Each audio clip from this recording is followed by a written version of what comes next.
What's up, everyone? Welcome back to another installment of the NFC East podcast. Today, joining me is just Joey. Danny was not able to make it today for his top 10 list, but you should see him Friday for our picks preview of Week 8. Today, we're going to be doing the top 10 teams in the NFL heading into Week 8. So we will first do my list. We'll go into Joey's list, and then him and I will sort of discuss where we disagree the most and the reasons for that, why we're bullish on some teams and why for others we're still a little bit hesitant on them. So let's get right into it. But before we do, let me ask you, Joey, how you doing? How you doing this week? What'd you think of Week 7? Training week of football. Yeah, I thought it was a very exciting week. Another continuation of one of the biggest seasons of parity I feel like we've ever seen, and that makes stuff like this really hard, and I feel like there's not a whole lot of wrong answers, but believe me, we'll find some today. We'll find some disagreements with each other, so I can't wait to get into it. So starting things off, like I said, I am going to be introducing my list first, and starting things off at number 10, we have the New England Patriots. So we've seen the emergence of Drake May this season. I really like what we've seen from the culture standpoint of this team. I think the Mike Vrabel hire was proving to be one of the best hires of the offseason. You know, Ben Johnson and the Bears is looking pretty good right now too.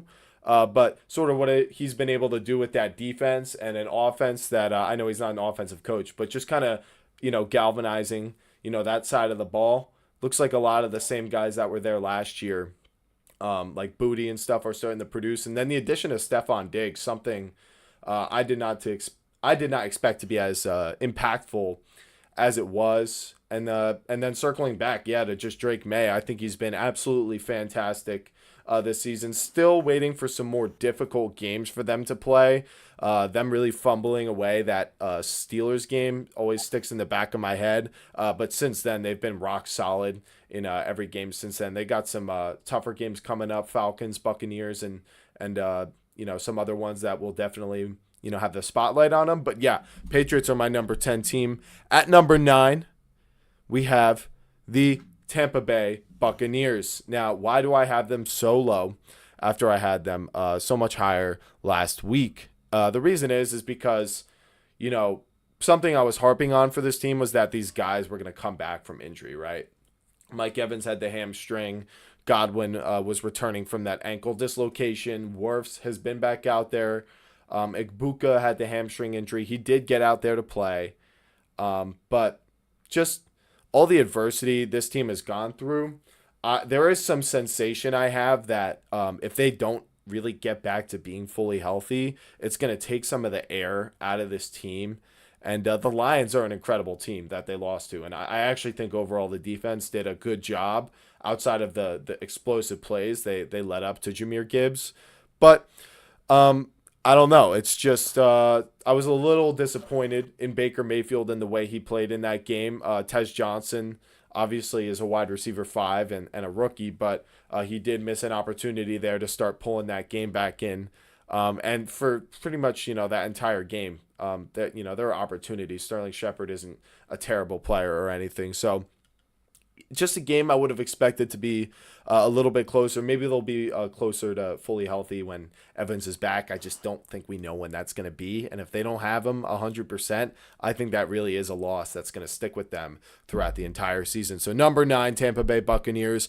At number 8, we have the Philadelphia Eagles staying put. Why? Because they simply survived this week. Jalen Hurts finally got it going through the passing game. I know Joey is not a fan of the Eagles and any hype that they have this year, and I understand why. I mean, they looked really inconsistent so far this season, especially on the offensive side of the ball. Still can't really seem to run the ball. I will say I do think that is because teams have been keying in on it, but I think it's at least a good sign to see that they have, used their counterpunch in their 2 all-pro level wide receivers to expose the defenses for it. That should be why the Eagles are so good. I didn't think they looked like a top 10 team after last week and what the Giants did to them, but due to the benefit of the doubt that they've built up over the past couple years, I decided to keep them there. So they survived this week and they stay put at number 8. So now at number 7, we have the Buffalo Bills. they also sort of floating around here, with the bye week. There's not really all that much to say, other than it just seems like that loss to the Patriots, they got caught off guard. But then that Falcons loss really kind of hammered it home that this offense is stoppable. If you can get pressure on Josh Allen and focus and be disciplined against the run, then there's really not a whole lot of other playmakers who are going to elevate this offense outside of Josh Allen. So if you can make him uncomfortable, you're going to throw off this whole offense. And it just seems like perhaps this strategy of theirs could be getting stale, or they're still sort of ramping, up to get to that sort of late season level. Obviously, much like the Eagles and some other teams on this list, they have a lot of benefit of the doubt that's going into this. They don't look like a top 10 team right now, but we know who the Bills are, right? So I'm not gonna move them down crazy after a bye week, but another team did jump them, which is why I have them here at number 7. And then finally at number 6, we have the Seattle Seahawks moving up one spot. For me, with the Seahawks, they won the game as I expected them to. It was through their defense. Their offense was kind of ugly in this game. JSN is still kind of a dog, and I really like what he's been doing with Sam Darnold. But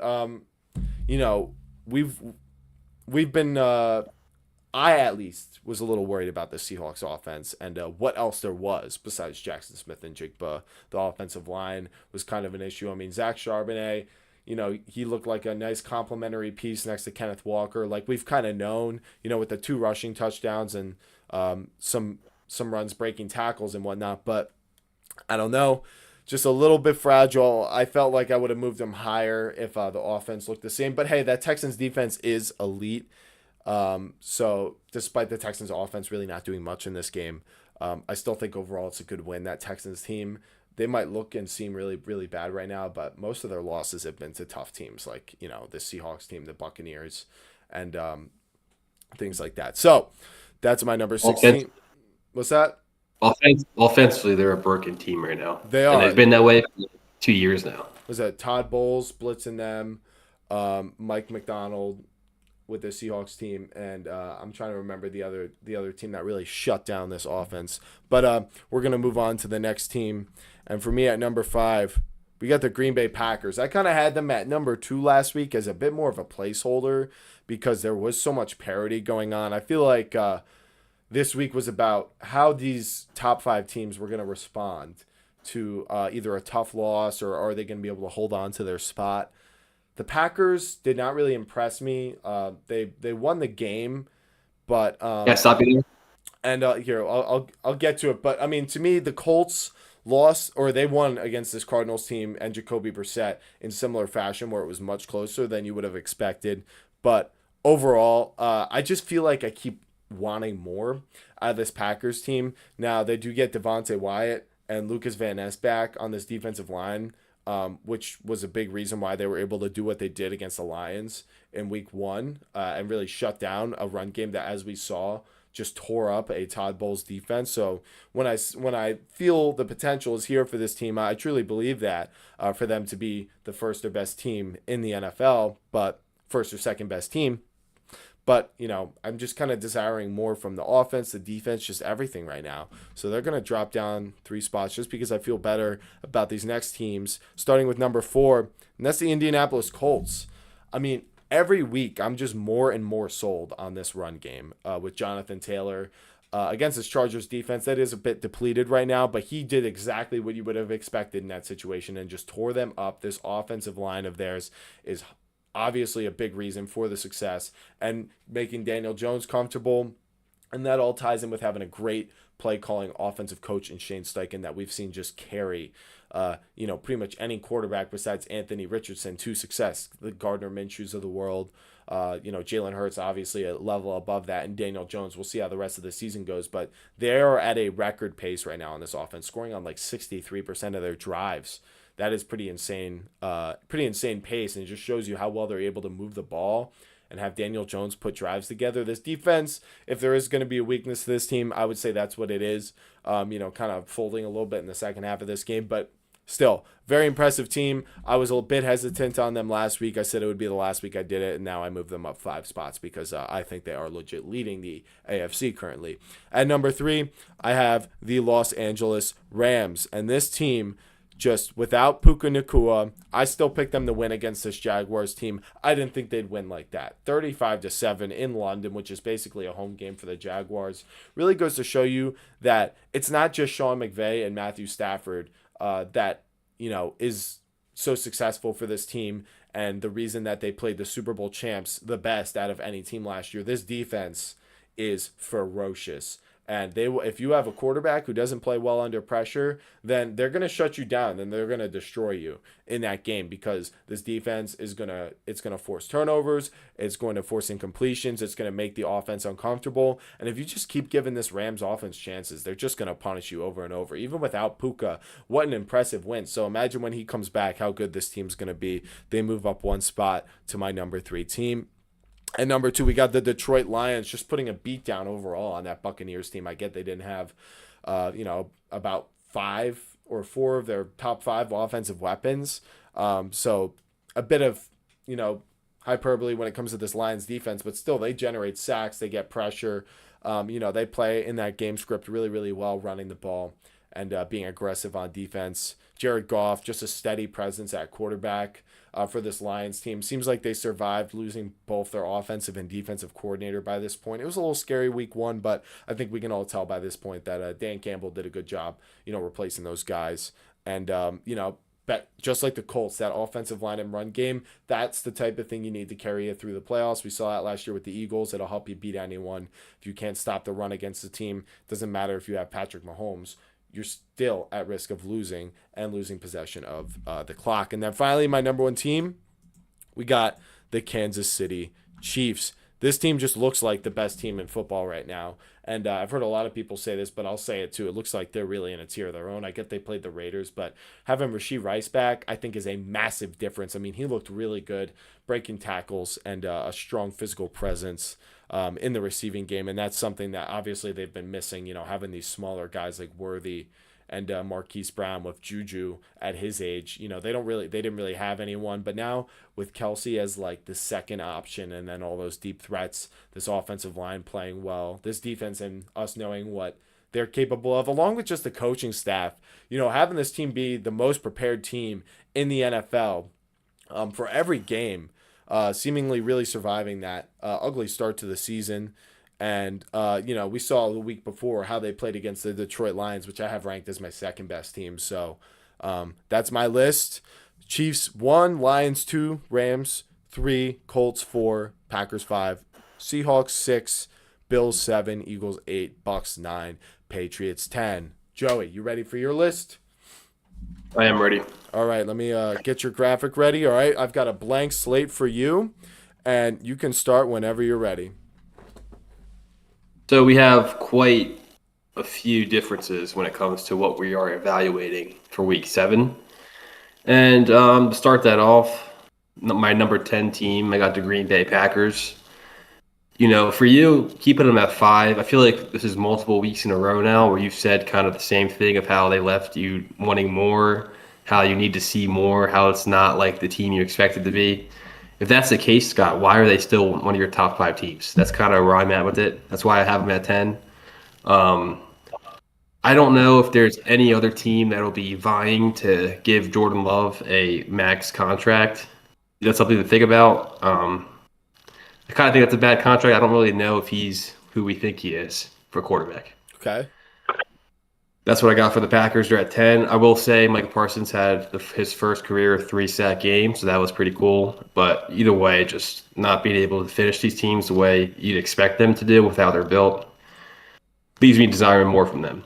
Okay. Number nine, and this is going to be a surprise right here. I know you guys can see it. It's the Dallas Cowboys. Let me tell you this. The Cowboys have 3 players that are leading the NFL in multiple statistics so far in football, and they're the only team in that category with a 500 record. So they have the number one offense in football. There's a lot that can be had there, and I think that there's not a team that can really there's not a team that they can't compete with. That's where it comes down to. It's just their defense needs to get a little bit of a boost, and they'll be where I think they should be. I think they could probably win the division. Kind of where I'm at with them right now. My Definitely number eight possible. team, my number eight team, I got the Buffalo Bills. You kind of mentioned it. They're getting a little stale, it seems like, and if you can shut down James Cook, you can probably shut down the Bills offense because they don't have a receiver that can save them.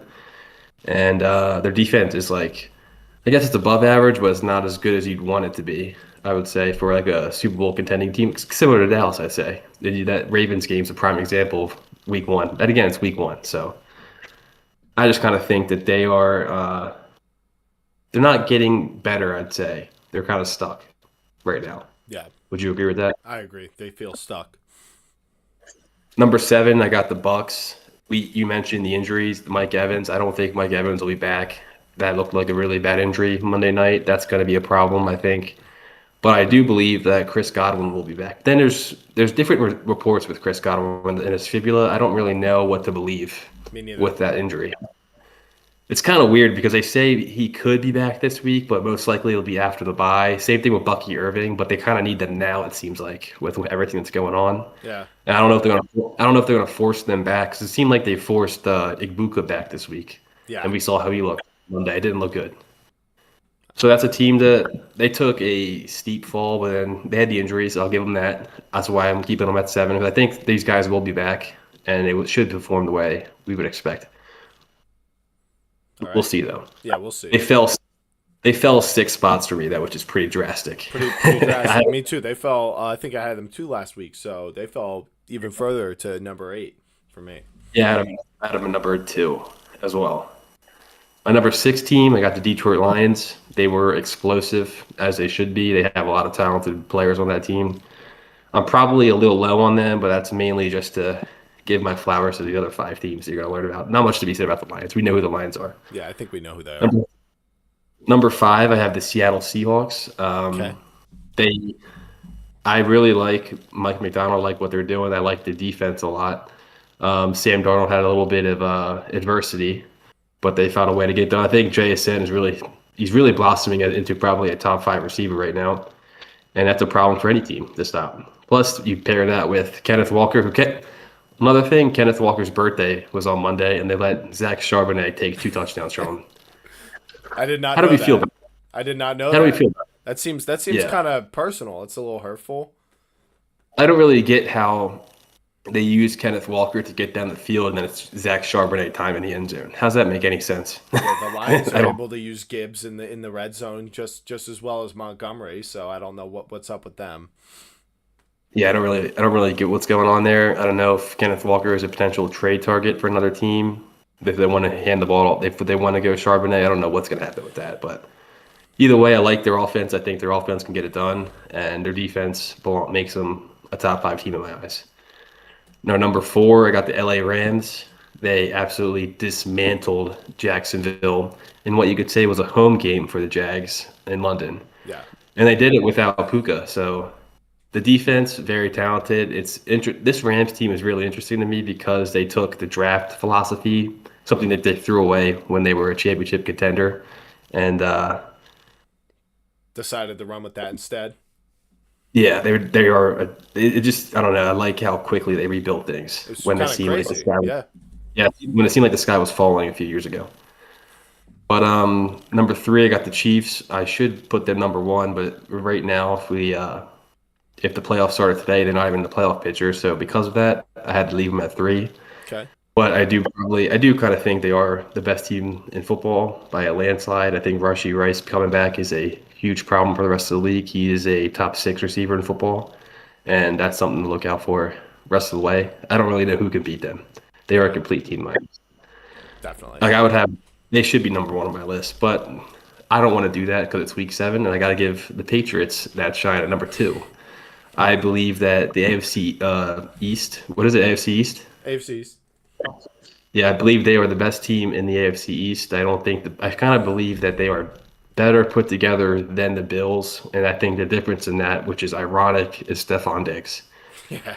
They have a real number one on their team, and it makes the rest of their receiving core better. And I think it helps them in practice get better. And I think they have a veteran leader in Diggs that they can lead on, along with Vrabel, who's a talented head coach. I think he's an elite head coach, to be honest. Yeah, he's a CEO, and we know what that looks like with head coaches. And he's at home right now in New England, so it's a perfect match. You pair that with Drake May, who is playing.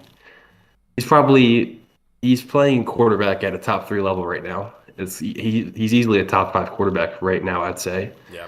And I do want to see what you're. I do want to pay attention to these next 3 weeks with these matchups they have. If they can go 3-0, 2-1, it would justify this ranking, I think. And then number one, I got the Colts, and that's really just off what we've seen them do. They look like a complete team just as much as the Chiefs, I'd say. Yeah. It is more or less comes down to how much do you really believe in Daniel Jones, but he seems to have really settled in with the Colts, and you pair that with Jonathan Taylor, who is a top two running back in football right now, playing at a level that I didn't really expect. And I believe that they are running away with not only the AFC South, but they could be. I think they are my number one team, so I need to see them lose to take them off number one. That's kind of where I'm at with them right now. Yeah. So Scott, what do you think of that list All put right. together? So, just real quick, I'm going to, for the viewer, get both of our lists on the screen because I believe that that is quite possible for me to do, and it looks like it is very possible. Look at that. Looking good for the live stream. Hope you guys are enjoying the graphics that we got this week. I certainly like having them on screen. Even now, I could just look at them and compare these two lists. And so far for me, you're definitely more willing to be bullish on what we've seen this year, which is something that I'm usually behind on. Is I'm much more slow to react. I do have the Patriots on this list, but ultimately, I don't have them above like some of the teams that you have them above, and to put them as high as two, because what that would assume essentially is that by the end of this season, Drake May is going to hit a Josh Allen ceiling in year two, which right now is possible. I mean, Drake May is Let me doing. stop you there. Go ahead. Let me just tell you what Drake May's season stats are. I Yes. think this will help. This will help put things into perspective for you with what he's doing. So right now, Drake May in 7 games has a 116.4 QBR. I think that's the best in football, and that's paired with a 75.2 completion percentage. On top of that, he takes care of the football. He has 12 passing touchdowns to two interceptions, and on top of that, he can run. He has 200 rushing yards already and 2 rushing touchdowns. So to me, he already is Josh Allen, and I think he is way more accurate than Josh Allen was in year two. Like he takes Definitely. better care of the football, and his deep ball is probably the prettiest in football right now. And he's only 23, so it's pretty insane to think about how we let the Patriots get this guy. Yeah, let's not go back. I know what you're gonna say. Let's not go there. But We can easily go there. He could be a giant right now, but shout out Tommy DeVito. shout out Tommy DeVito. That was a hype primetime game. Shout Not out Culture. culture wins with Brian Dable. It's a great Yeah. pairing. But yeah, you've been very compelling to me about Drake May, and it's not like I didn't realize that he's been good, but you feed me these stats and you put it into perspective with the fact that this team does have Mike Vrabel. I think a playoff winning head coach that truly is right on the same level to me as like a John Harbaugh at his best, right? And probably even better than John Harbaugh when you consider he's beat him once, a second time. He got the better of Vrabel, but the Ravens are a much more talented team, and I just think he's a galvanizer. You know, former player. This is where he played, and I think he's given it his best shot. Clearly, it's paying off, and you think about the Patriots team. You know, Vrabel is kind of a CEO, but I think he takes a larger hand in the defense. And I think that can carry them kind of the way he carried that Titans defense. That wasn't really like uber talented, but you have some interior rushers. You know, they have they signed from the Eagles on the inside. His name's Milton. Milton Williams. Yeah, clearly that's proving to be a very effective signing. I don't think he's Jeffrey Simmons, but it's the guy playing that role. And you got Gonzalez, the number one corner.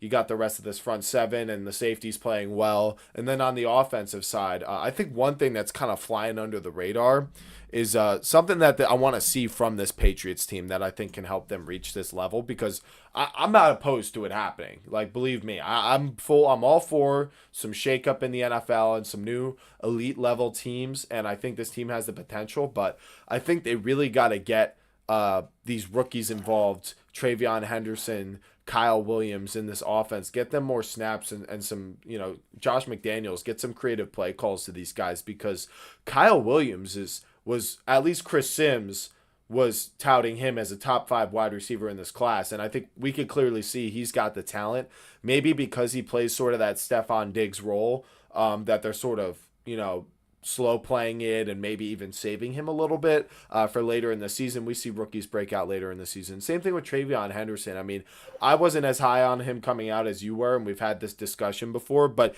nonetheless, he's an explosive player, and Ramondre can do everything, but he's got a fumbling issue, and I just think having that change of pace guy get in there, having all these weapons, and Drake May play well can sort of negate the biggest flaw on this team, which is the offensive line. They're playing okay right now. Will Campbell is a culture setter on that offensive line, and he's locking down that left side, but they are nonetheless talent deficient. Like a elite defensive line could really counteract this team, which is like a team like the Bills doesn't have that. Good reason why the Patriots won. But Chris Jones for the Chiefs, in the AFC Championship, that would, if I had to guess why they lost, I'd say Chris Jones makes Drake May uncomfortable.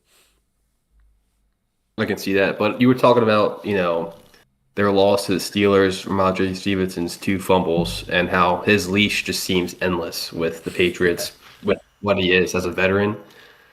But that's one thing that Trayvon Henderson doesn't do. He holds on to the football, so it's really interesting to see how he can't get an opportunity. We saw him light up the preseason, and I think he could really take this team over the top as a rusher if given the opportunity. It's just unfortunate we haven't seen that yet. Yeah, I fully agree. I really do. It's just someone. I don't get what's going on with him. I can't. It's not a talent thing with him. No, it's definitely not, and maybe it's sort of a schematic thing. They also haven't been blocking very well for these run plays, and Travion Henderson, as explosive as he is, a guy of his size, is not going to break NFL arm tackles. I don't believe so. If those holes are tight, it's going to be kind of obvious. I think at least, not from like a limitation standpoint of Henderson exactly, but more so just like Henderson and like not great blocking means like it's probably a pitch or an outside zone play, a screen or a pass.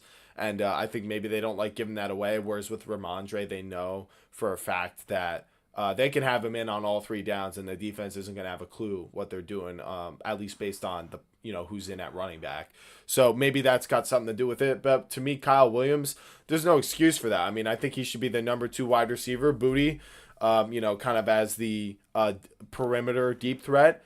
Diggs can play in the slot and on the outside, but I think you put Diggs in the slot, kind of like Houston did, and you have Kyle Williams as the outside as sort of your second option, but your number 1 positional wide receiver. I think this offense could take another step. So I know I have them much lower. The reason I have them lower is I'm talking about a lot of things that have to go properly in order for them to reach this. Drake May is... They're already doing it, though. They're already doing it. So I'm just slow playing it, whereas you are sort of calling your shot on them, which I respect. It's just... I would say they're doing all this without even hitting their potential. Like, they have so much potential still to reach, and this is what we're seeing from them right now. Yeah. If we get to see the development of Kyle Williams and if we get to see the development of Trayvon Henderson, like, what is the ceiling for this Patriots team?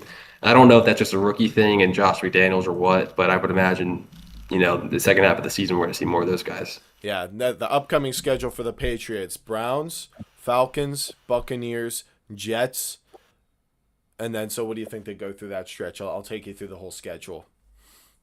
I think the Browns would be tough defensively. That's what they do, but their offense is so bad. That should be a W.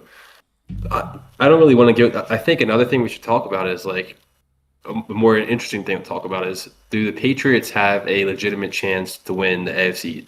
They have a legitimate chance to win the division. That's what I'm wondering. Well, it's really just between them and the Bills. I think yes. we know that for sure. And they've already beat the Bills. and they've already beaten the Bills. The Bills' schedule. Well, let's just see remaining strength of schedule. I think it's funny we have the Josh Allen and his clone in the same division. Yeah, and I think there really is something to the fact that Drake May is doing this in year 2 on the Patriots, which the Bills were not some great franchise before. But it took a lot of time. Yeah, but they were on their way. Tyrod Taylor got to the playoffs on that team, but There was a salty Bills fan I was oh talking to earlier who can't stand what we were talking about with the Patriots. yeah, he's because Bills fans have been comfortable in this soft division, and as much as I've been rooting for them in the playoffs, to me it is kind of aggravating that they basically have 6 wins chalked up every year, and they Yeah. should win the 1 seed every season. And one of those home field advantage seasons should give them an advantage over the Chiefs, but it hasn't happened. But I kind of already knew this, and I don't know how it escaped me. The Patriots have the easiest schedule; they have the easiest remaining strength of schedule. So I don't know what the Bills is, but this Patriots team should be able to finish out the season. I mean, I'll just list off the teams: Browns, Falcons, Bucks, Jets, Bengals, Giants, Bills again, Ravens. That's the tough stretch right there. And then Jets, Dolphins to finish out the year. I see 4 competitive games in there that they like theoretically shouldn't be favored in. Doesn't even mean they shouldn't win. Like maybe If they can go 2-2 in that schedule, finish, what is it, 13, 14-3, then what does this conversation turn into? Is Drake May MVP? Yeah, they have 2 losses right now. So if they lose to, let's just assume they split with the Bills, and then they lose to the Ravens, because the Ravens will be fully healthy, and then they lose one of the Falcons or Buccaneers. That's 3 losses on top of the 2. They'll be 11-5. I think that's probably the most realistic outcome for this Patriots team if you're going to play the upside case. And the Bills right now, their strength of schedule is going to be tougher than this. It'll be close. I think it'll be really close. I think is the fairest takeaway is that if anyone's writing off the idea that the Patriots can take this division from the Bills, I think that is foolish. I think this is very Look close. in the mirror. Look in the yeah. Look at what could happen, right? All right. I think we've gotten our 2 cents in on the Patriots. Even though I've sort of been on your side with it, I do want to just I guess express how I have them at 10 for a reason. Like I said, you could break down a lot of these teams like this and kind of play the upside case. The big thing going for the Patriots is the quarterback. The range of outcomes there is massive. But I'm captain of the Drake May hype train. you really are. But like for the Buccaneers, we could just say, what if all the weapons come back? Okay, they're back up to a top 3 team. The Eagles, we know what they're capable of. The Bills, What? The Eagles, yeah. I mean, if they could figure out this play calling thing, and the run game, It was a dogfight with a dying, bleeding Vikings team. I agree, and I I watched. don't give them any credit for that game. No, I don't, and that's why I kept them in the same spot. But I'm telling Well, you, on my list. if they improve They're every not week even, from they're not even an honorable mention for me. yeah, and for you that's crazy, and we can maybe talk about that. Let's just talk about the Eagles now because you don't have them on your list, and we don't have to spend as long on it. But for me, I think the Eagles are definitely a top 10 team just because of all the talent. I mean, I have a lot of teams ranked higher than you would maybe expect, like the Packers, the Bills, and the Eagles primarily that are on this list that maybe aren't like they don't have the record of a top 10 team. I mean, the Packers kind of do. They have 1 loss and 1 tie. They're undefeated when they score more than 10 points, and it's just like it's the talent. It's like I said, they have Wyatt coming back and Lucas Van Ness. So for this Eagles team, having Jalen Carter and Quinion, it's not like the past 3 seasons they've been blowing teams out every game, and they haven't had a couple games like this. Early on last year, things weren't looking too hot before they figured things out. And if they're gonna, I think they're just gonna get healthy, unless if they suffer some major injury. I don't really see them like fully collapsing to what they were against the Giants. I think that was more of a one-time thing rather than like a projection of what the rest of the season is gonna look like for them. But I would say like if they don't get the benefit of the doubt to be a top 10 team, then why do the Cowboys, who have this glaring weakness on the defense, or like the Seahawks, who we haven't even seen be here before, and we saw Sam Darnold crumble at the end of last season on on a team that almost won the 1 seed. Super talented team. It's like I feel like you got to have some benefit of the doubt for the Eagles. No. I think the Cowboys offense is significantly stronger, and it's going to continue to be that way. I don't really know a team that will really pose a serious threat to them offensively, and I really trust what Dak's doing this year. I trust Dak more than Hurts is what it comes down to. And there's nobody that hates Jalen Hurts more than AJ Brown. And their defense is so compromised that Brandon Graham came out of retirement. That's That's something true. that should be noted that their defense is so compromised. Brandon Graham, who went out on top, couldn't have painted a better finish to a career, had to come out of retirement. That to me is a red flag. That you're begging for a guy like that to come out for year 16 when he hung it up last year. It would take a lot for them if they would need to make some trades at the deadline for me to see a shakeup here because we obviously need a corner, a number 2 corner, and we obviously need some D line help, edge help specifically. That's where Brandon Graham comes in. But what is Brandon Graham going to give you? He's just a Yeah. voice in the locker room. Is That Nolan just tells me Smith that injured? Nolan Smith. he's on IR. I don't know how long that's for, but to me, this tells me that there's no real leadership on the defense, and that's what Graham is needed for. And I I think that's something worth noting when you talk about Jalen Carter. He's not a leader. He's like a me player, and that shows on the field. And that shows you week 1, he spit on Dak. That's not what a leader does. So I yeah. think that's just a red flag, and I think that leaves a lot to be desired from what we've seen them play game in game out with the talent they have. It's just not they don't capitalize on it. They took 2 turnovers from Carson Wentz, and then they couldn't do anything with that, and it ended up coming into being it was a 1-score game. They were begging to fumble it, and then it was just to happen. If the Vikings are under what QB2, QB3, whatever it is, they just couldn't get it done. Yeah, and we should talk about the Cowboys, but before we do, I'm gonna give you I'm gonna share my thoughts on just briefly on the upside case for the Eagles, but then exactly how that ties in to what their weakness is. So the upside case for the Eagles is, they get a couple players back on this defense, and it might not be as strong as last year. But the way that this defense is arranged, with this cover 4 Vic Fangio style, is very, and rush 4, drop a bunch in the coverages to force the other team to execute long drives all the way down the field, have these Eagles defenders come downhill and really lay the boom on these offensive players, force some turnovers. We saw it all through the playoffs last year. It's definitely possible. It's not going to be as good as last year, but if this run game can get going with Saquon Barkley and this offensive line, if Landon Dickerson can get healthy and they can get this play calling down, they can project right back up to being a top 3 team. I don't know that they would beat the Rams after the way last year looked, but it's definitely going to be like, yeah, it's not like the Rams would have this easy game against them. The Rams are that team that can execute all the way down the field, but we saw even just 1 or 2 mistakes compromise their game last year. So that's the You upside watched the case. Rams But choke a but 26-7 lead to the Eagles. yeah, and it's just, well, to me, I felt like that was indicative of why the Eagles are still who they are, even this season. Is it's like that's the upside case. Is even from behind, there's a way they can win. I just described how that's typically how they win is from being ahead, but they can even win from behind because the Rams have a weakness at corner. And the Eagles have a way to attack any weakness this other team that they're facing has. But the downside case for this Eagles team is kind of what we've seen so far, with this defense not really being all that great when it's kind of like a back and forth game, allowing Carson Wentz to scramble the way he does, not having any elite defensive linemen outside of Carter, who takes himself out of games, whether it's by spitting on opposing players, being an idiot, or being injured. He's not been in there in a couple games, and it's cost them.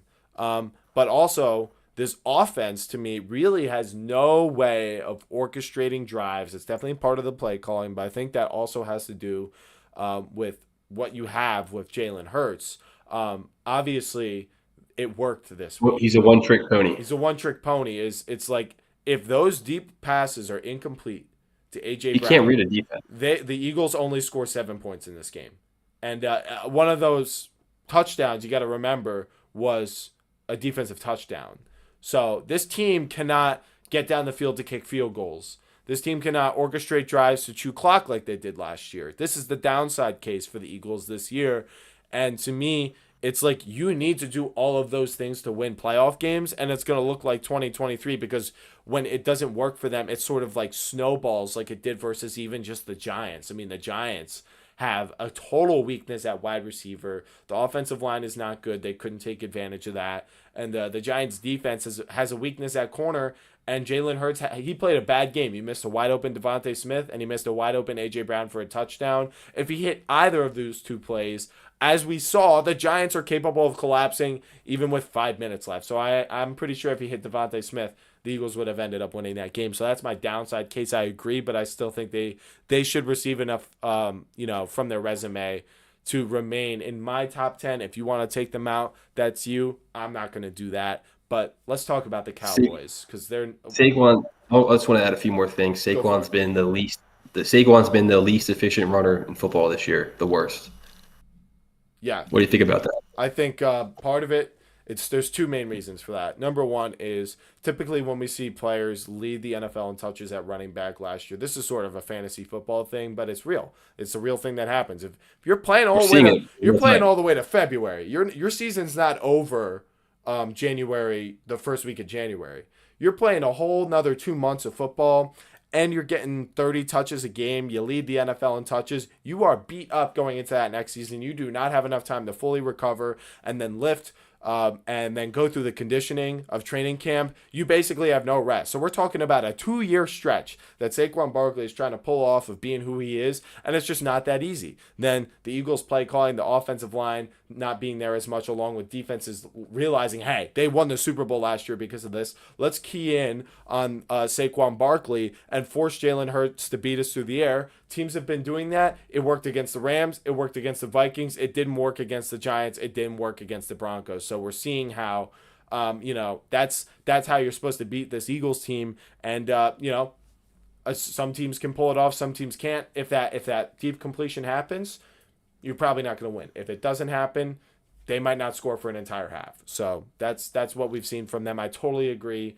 Those are my thoughts on him being inefficient. I think we've seen him bust off a ton of 15, 20-yard runs this year. It's just like he does it like once per game, and that's it. And he looks just a tad slow, a little bit less forceful through his acceleration, where he'd normally rip through an arm tackle and you'd get like your shoulder pulled out if you grabbed him while he was sprinting. It doesn't quite look like that this season. This is what you look like when you put Jalen Hurts on your back and carry him to a Super Bowl. This is what the outcome is the next year. That's exactly right. And we saw that with Christian McCaffrey after the 49ers, not being able to play pretty much the entire season, coming back and re-injuring himself. But yeah, so that's my thoughts on that. Are you ready to talk about this Cowboys team? Because you have them on your list and I don't. And I have this Eagles team on. So why don't you start it off, because this is your team. And I have some thoughts, but I think honestly, I'll just quickly say what I have to say, because I kind of want to know what you think about what I think. So this Cowboys team is a better version of the Bengals team from last year. This is last year's Bengals team with an offensive line, and that sounds extremely dangerous. And a top 3 rusher. When it comes to the top 3 rusher and Javonte Williams, I do think he's looked really good this year. But I think that is a little bit of people being surprised with him being good based off what we've seen from him the past couple years. But I think it's also this passing game opens up I think teams would much rather get run over than passed on by this passing game. And then I think this offensive line mixed in with that is creating really good opportunities for Javonte Williams. Tyler Booker looks like he was a stud pick at guard, and that's been panning out. The way you guys are able to, create movement off the line of scrimmage and get Javonte with a head of steam is, something that the Broncos offensive line was pretty good, but they had some injuries and they seem like more of a pass blocking unit, where I feel like this Cowboys unit can do everything. And they can open up these holes for him. So I get it with Javonte, but I think a lot of guys could succeed in this this ecosystem of this Cowboys offense, which is making me question why I never bothered to draft Javonte Williams this year. But regardless, I feel the um, same way. I had no, like, going into the season, I had no it belief was in, the Jaden Blue stuff. yeah, not even really the Jaden Blue stuff. I didn't expect Dallas to look as good as they look right now. Offensively, I didn't really believe in Schottenheimer, but he's done a great job winning me over. And that brings me to like the offense. And He's an Clayton offensive Adams. minded guy. Clayton Adams as well. He changed the run game with the run blocking is amazing. He's probably going to be a head coach next season. Pick your team. He'll probably be there. I don't know if he wants to leave or not, but something to pay attention to. But other than that, I just the offense, like outside of one game, they've dropped like 40 points every week in and week out. And this is the most dominant offense. This is the most dominant I've seen Dak look in his career. I agree. Offensively, he looks comfortable. There's not a like he can. There's I don't know how you stop Dak, especially when you put George Pickens into this picture. They've played one bad game that was against the Bears. That's the only loss that I'll give you. But other than that, this team should be 5-1. And that brings me to like when we talk about like trade deadline. There's a lot of smoke around Max Crosby right now and going to Dallas. And I think if that's something, it doesn't have to be Max Crosby, but any type of reinforcements that we can get defensively, and you pair that with the return, the Mario Overshown's practice window, 21-day practice window just got opened. He's on his way back. Siobhan Revel, who's our third round corner, his practice window just got opened. He should be on his way back. The defense is only going to get better, Law I Nation think. And Sports was talking about Siobhan Revel on his those live two, stream. yeah, those two are legitimate X. I don't want to say Revel's an X factor, but he was like a first round great corner who fell due to the ACL injury. So, there's a lot of talent that's coming back, and I think if you pair that, they have the ability to make trades, and I think they're going to be active in the trade market because I don't think you can waste what the offense looks like right now, and that's the problem with what like when we traded Micah. It's like we kind of contradicted what our play was this year Yeah, because we were all in. Trading for Pickens was an all in move, and then you say, "Screw you, Micah. You guys just." Jerry had his feelings hurt. He had to let him go, and that kind of blew up and all over it. Like that's blown up all over. That blew the all, Cowboys team up kind of yeah. defensively. So, and we're adjusting to. We saw Dallas play 50% man against Jaden Daniels and the Commanders. Jaden Daniels, for some reason, is terrible versus man defense, and that showed on Sunday. That's how you beat Jaden Daniels. You run a man defense. He, for some reason, just can't handle that. But if Dallas can get back to running man, add talent on defense, I could easily see them winning the division. It's just they should be 5-1 right now. It's my biggest problem with them. Little side note on the Jaden Daniels jab. I'd say if you're working with Terry McLaurin and nothing else, you just simply double him with the safety over top, and you trust your corners to cover one-on-one Noah Brown and Olamide Zaccheaus last year, and this year they had nobody out there, but it's neither here nor there. Jaden Daniels doesn't look quite the same this year. A lot of it, I think, has to do with the injury, which I will be harping on. But regardless, we're talking about the Cowboys right now. So let's talk about the Cowboys. I agree with the whole philosophy of trading Micah. I was roasting the Cowboys for making that move for exactly the reason you said. I said you trade for Pickens. This was supposed to be, the year. I made a whole video on Dak Prescott and what was stopping him throughout his Different career, offense. and it was not having a run game. They brought in Clayton Adams, and not having a number two next to CD. They brought in Pickens. I was like, okay, we're really going somewhere here. The run defense is still going to be bad, and then you make that move and it looks terrible. But you're right. If you guys can flip one of those first round picks, or even a low for Max Crosby, it's probably going to take more than that, I'd say. But he is already I signed would on his say, contract. I don't know how the hell you yeah, guys are going to afford having him on the we team. have. But go ahead. Go What? ahead. Well, I was gonna We have. say the cheaper option might be Bradley Chubb or Jalen Phillips on this vulnerable Dolphins team. Get them while they're healthy, and they don't start faking an injury or something. And what's funny is the trade deadline is tomorrow, if I'm not mistaken. No, Oh, it's November 4th. oh wow! So it is way later than I anticipated. So I Yeah, we guess would have heard a lot more noise if it was tomorrow yeah. about I trades. was gonna say I felt like I hadn't heard anything about it. I thought that's why I said I might be mistaken, but I could have The only thing sworn. I can say when it comes to the trades is that today there was a lot of stuff that came out regarding Max Crosby. The Raiders are going nowhere. It makes no sense for them to hold him hostage when he doesn't want to be there. And apparently he followed like 10 different Cowboys on Instagram today. So he's kind of making it known where he wants to be. And I don't think anyone else has more power to make that happen than Jerry Jones does right now because he holds 4 first-round picks in the next 2 years. So we have all the buying power we need from the Micah trade. But if we can only trade one first and maybe do like a second or third, whatever, like something like that, and get him, that would be a perfect move, and it would make the Micah trade a genius move. So I got a question for you. How much of this ranking of yours is in anticipation of some move like this being made? Does it assume something like that has to happen? I think with how like what I've said with the offense, how good the offense looks, you have to make the move. It's not a matter of if you make the move, you have no choice.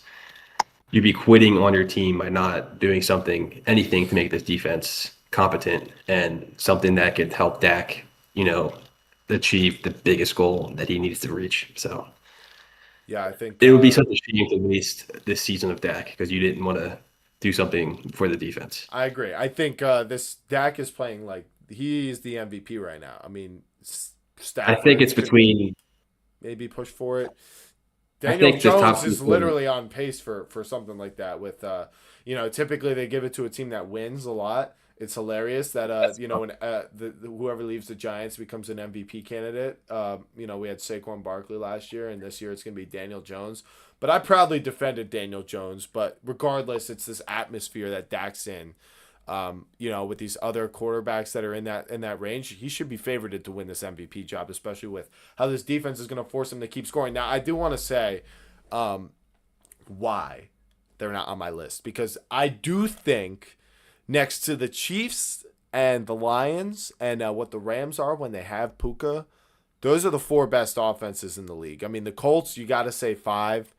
They're top five, and then I would probably put the Packers as in that six range, but I think the tier is those top four.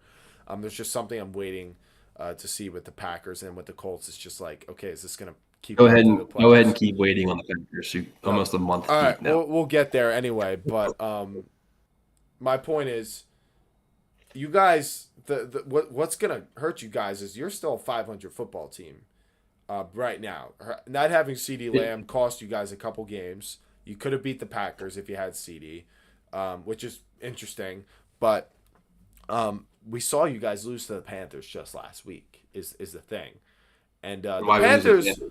It's because of the defense. I'm not going to say it was because of Dak, but Dak, and this is something I said in my video about his playoff losses. This is something that'll come up in the playoffs. Is he'll have to play it perfect, like he'll have to play the best season he's ever had by a long shot, including the playoffs. I mean, I could see him having a 40, 45 touchdown regular season, 5,000 passing yards. Maybe not so much with the way you guys are able to run the ball. He might not need to do that, but just in general, MVP level stats. But in the playoffs, one bad drive against a team like the Lions, one bad drive against a team like the Packers. We've seen this, and then the Seahawks with their defense, are they able to disrupt this offense and the rhythm that they're in? And are you guys going to be able to do anything to stop Sam Darnold and JSN and this run game of theirs in the playoffs? And then the Eagles, I mean, I think you guys honestly have some momentum over them right now. It's just like Easily. I'm projecting the sustainability and with this defense, like you guys still have to get to the playoffs. If you lose every other game because of your defense, it's going to be a problem. But I do agree if you guys make some kind of move, then you would be a top 10 team. And Dak's season would not go to waste, and we would see them in the playoffs. Yes. So let's pray Jerry Jones makes the right decision here and go all in Well, on. to me, I like Max Crosby. quite frankly, I'm just here for the show. When it comes to you guys, You're here. You want to see Dak succeed, though. It's more than just Dallas. I do want want to. I do want to see Dak succeed because I was a Dak hater for a long time, and obviously he's a division rival, and it sounds kind of strange to hear a Giant fan say that. But I spent my years hating on Dak Prescott. I got my fix watching him go. What is it, 2-5 in the playoffs? I'm kind of over it. Like I kind of know at this point. Okay, he's not what we thought he was as division rivals. He's clearly a great player, and a good guy, and he's at the mercy of Jerry Jones. And He's a company man. That's his issue. If he and was more about himself, he'd have the success somewhere else, but he stays loyal right. to Dallas for some reason. So that's kind of my thing is I'm not totally opposed to seeing this pan out well, and honestly I'm sick of the Eagles. If I'm gonna see someone succeed this year, it looks like it won't be the Commanders with this injuries that they're dealing with. So I would rather see the Cowboys win this division right now and see what they can do in the playoffs, and maybe it'll be a bit more exciting than four tush pushes in a row every other drive. I'm so sick Yeah. of seeing that. I want to see someone air it out in the playoffs, and the Cowboys I know are going to do that. So I'm kind of looking at them. And then there's three teams I just want to kind of quickly hit on because we kind of disagree with them. If you're okay with moving on, do you have any closing thoughts on the Cowboys? I think we kind of Closing thoughts for the offense. We talk about play calling, and that's how the issue is. Like, talk just to bring the Eagles up for reference. I think the offensive coordinator for Dallas truly is Dak, and I think Dak's calling his shot every game, every play. He's calling what he wants. I don't think it runs through a coordinator. I think he is the coordinator. I don't know who else you'd want calling the plays, but I think that's why they're having so much success because the offense is built around what he wants, and it's not something like with Mike McCarthy. It was what Mike McCarthy's offense was. This is truly Dak's offense, I and think. Schottenheimer has been there. He knows Dak, and then so I think Yeah, that goes into it. And then Dak is the longest tenured quarterback in the NFL on his yeah, team. He's been on his team longer than Mahomes has been on the Chiefs. So Dak is just literally, it could sound simple, but just seeing the jerseys, the stadium, everything about his routine is not something that he is comfortable with everything. All he's doing is going out there with his playbook and he's calling the protections, he's calling the plays at the line of scrimmage, the audibles. Of course, the offensive coordinator is going to feed him the plays, but it's probably like a one of four, right? Out of this yeah. Like formation, Dak, here's Dak, the what do you four want to plays. do? I think it's more like a If you want to Dak. What do you motion want to do here? someone, And Dak tells him. yeah, yeah, it could be like that. I mean, we've seen that happen before with quarterbacks who are, 10-year vets, and for a couple years there, those guys were on their last legs or they were all gone. So we've been treated the past 5 years to quarterbacks like Allen getting the play calls, being kind of dependent on. I'm sure he calls audibles. Joe Burrow, I think, did that. I don't think Zach Taylor is responsible for any of the offensive success there. I think that was all Burrow. So I think Dak and him are very similar. I think I've said that many times, but yeah, I do think Dak is basically the offensive coordinator for the Cowboys. All right.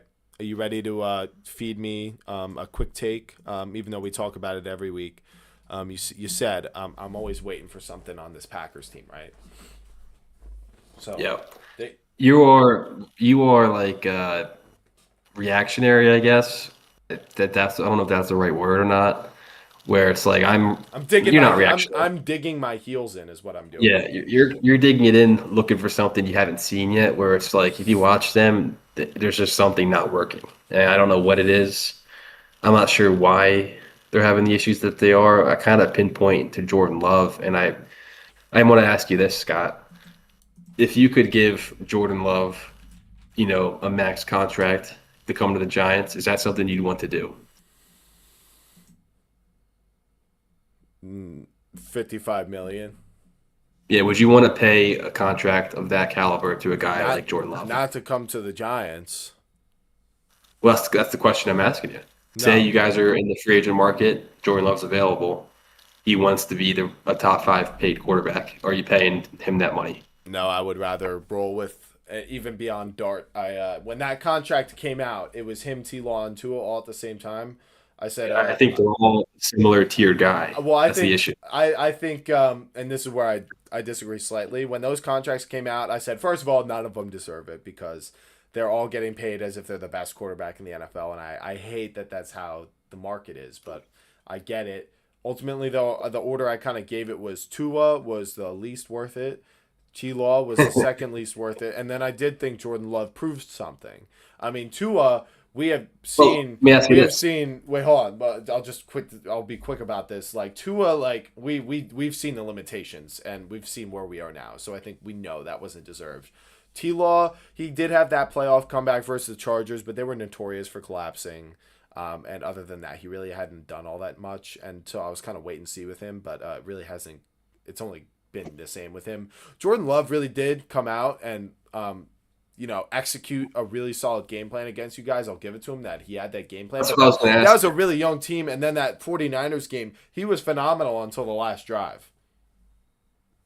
I was going to say, if you're hanging your hat on the Cowboys game, that division, that wild card game, I would say like the defense we have now is not all that much different than it was then.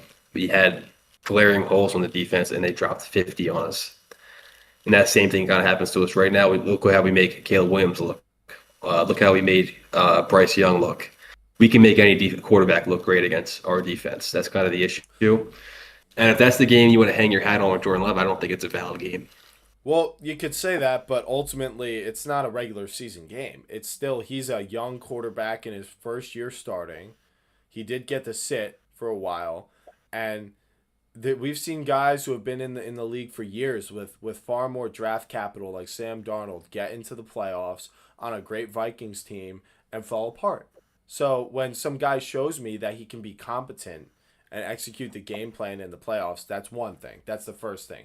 That 49ers game, that team went to the Super Bowl that they played, and they were just as good as the Chiefs were against them, had every opportunity to win that game. If it didn't start raining, I swear to God, they were going to win that game. And I love that they did. they beat the Chiefs earlier that season.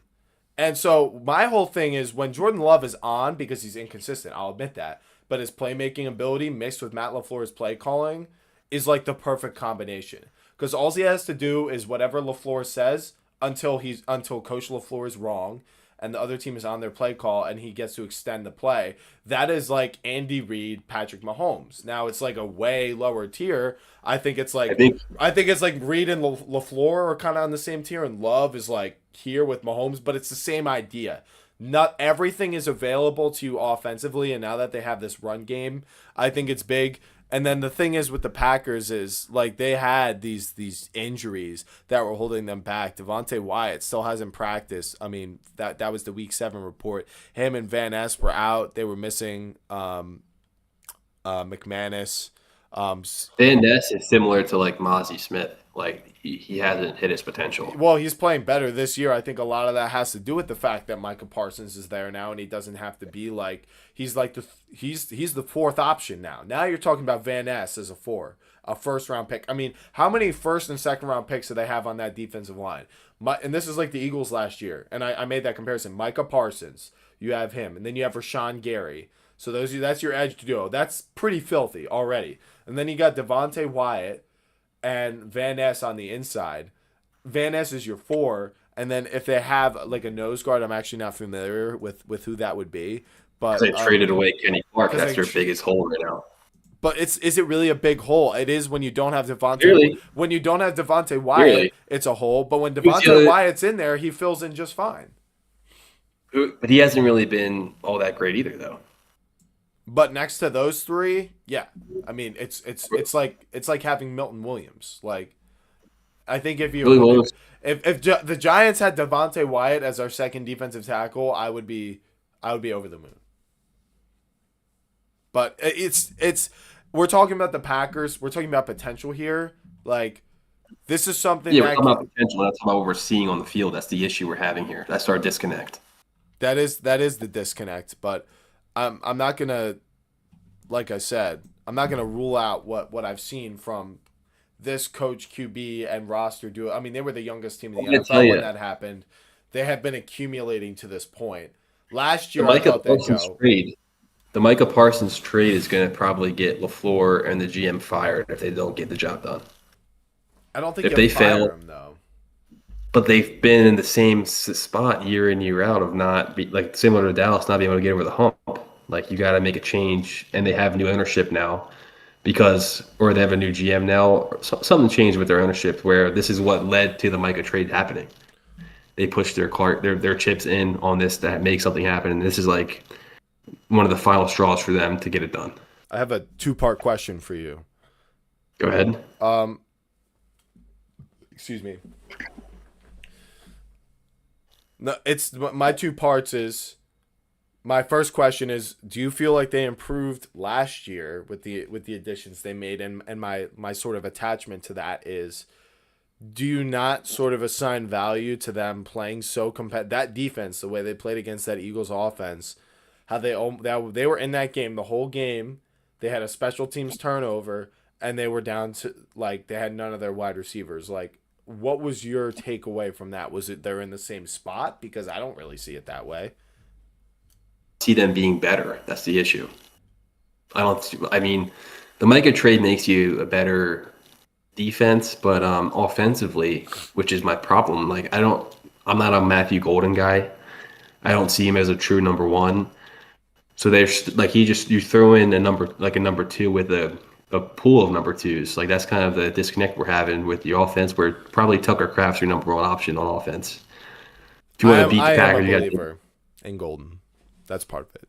I don't believe in Golden. I think that was a bad pick. I would have much rather have Luther Burden or I can't say Jaden Higgins. He's been pretty terrible, but Luther Burden's a guy I think should have easily gone before Matthew Golden in that draft. It was a tough class to evaluate, and I think Golden probably a bit better route runner, maybe worse after the catch. He got picked there strictly off the speed. We've seen that multiple times. Doesn't work. But he's been pretty He was a number solid so two. far. Their two is Dobbs. They got He was a Watson number coming back. I'm saying in college though, Golden was a number two to Isaiah Bond, and when Bond didn't play, Golden didn't light it up. Like he struggled. That's the thing with him. Well, we'll He's just a have hit or to miss see. guy. I'm not gonna sit here and say that he's gonna I can see you're break deflated out now. during the season. I'm not deflated. I'm just like, okay, this is a lot of wait and see with this Packers team because I Yeah, that's all am you got from me. projecting. Hey, let's see next week when they somehow But pull it out last second against another bad but no team. one's got more potential to. I mean, do you not see what they did to the Lions week 1 when it was all there? I mean, they destroyed them. Yeah, a lot of hype with Micah. So it's there. I mean, that's Super Bowl performance right there in week 1. That's The Lions were also, going through their first game with a new OC and a new DC. So, and they were probably getting players back from injury still. So, hard to judge that first I don't game know. because we're at this point we're all new. This is all like brand new teams now. At this point, now everything clicks for everybody. Everyone's on the same page for the most part. Everyone's dealing with injuries. We're all on the level playing field, I'd say. But you think the Lions are now the number 6 best team and the Packers beat I them? think, yeah, I think the Lions are back to being the Lions. So We saw if the yeah. Lions can get back to being the Lions in a couple weeks, then I think by the time the playoffs roll around, the Packers can get back to being what I think the Packers are, which is No one else sees the Packers that way though. That's just a you thing. I don't think that's true. I think there's I a see the lot of Packers as just. as a seven seed.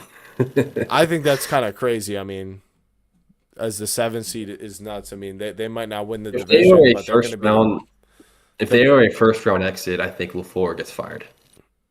Yeah, I don't see that. I mean, it depends on who they're going to play, but they're definitely the best wild card team if the Lions win the division. But It'll be real true cinema if Dallas got to play the Packers as a 7 seed and beat them. That'd be true cinema. let's just say we do agree the Lions are like probably a top 2 NFC team, and it's just your taste of the Rams. I mean, you have the Seahawks ahead of them, which maybe the the defense can be more stifling than that Lions offense, but I mean, defense does win championships, but I just don't know that I trust Sam Darnold enough. I think the Lions are probably I think better Sam than Darnold them in is the playoffs. Sam Donald is your new Jared Goff. He's your modern day Jared Goff. Yeah, they're kind of different stylistically though, aren't they? Little bit, but I think that the blueprint's there for them to be successful, and it's more of a matter of getting Kenneth Walker going back to himself. He's been not the same guy, I'd say, and it's really weird the vibe that's coming from Seattle with Kenneth Walker, just because of Charbonnet's usage. Yeah, I don't know why get you would Charbonnet. move on from him though. Yeah, it's hard if to. you're in I on think this year. I think Kenneth Walker's in the last year of his deal, so that's another thing. And they could be just getting ready to pivot to Charbonnet, but Charbonnet hasn't been all that effective either with his yards per carry. But he's somehow the goal line back when you would think those roles would be reversed, where Charbonnet gets you down the field and then you punch it in with Kenneth Walker. So I don't really get that. Yeah, I mean they're going for the committee thing, but let's. I think we're at an hour 15, so I think we should get ready to wrap this up. The Colts. Do you think my ranking of 4 is respectable? I mean, I know you have them at 1, but I have the Rams, Lions, and Chiefs ahead of them, so that's it. I even have the Packers behind them. I don't know because you're talking about a team that's 6-1, so and they are the current 1 seed for the AFC. So I have the Rams you I ahead of them don't know though. The Rams I don't know one. what you can. What are the Rams 5-2? Yeah, I think so. They I think lost I that think game it's a to the fine. Eagles. I think it's a fine placement. It's just you gotta respect what they're doing right Mhm. now, and it's not like it's really all Jonathan Taylor. I feel like, and it's complimentary football that we're seeing from them Yeah, I because mean there's no dominant. that run Tyler Warren's game. our leading receiver. Yeah, I mean they have a complementary set of players. Like Pittman's your big slot, and like Downs, like when he's back, I think he hasn't really Pierce been is like. playing well. Yeah, Pierce is a deep threat, and then Ad Mitchell. Come on, where is he? Where's he Doesn't at? play. I don't know. I don't get what his issue is. He's supposed to be a demon. I'm waiting for Uh, him to get traded to the yeah, Giants for dynasty purposes.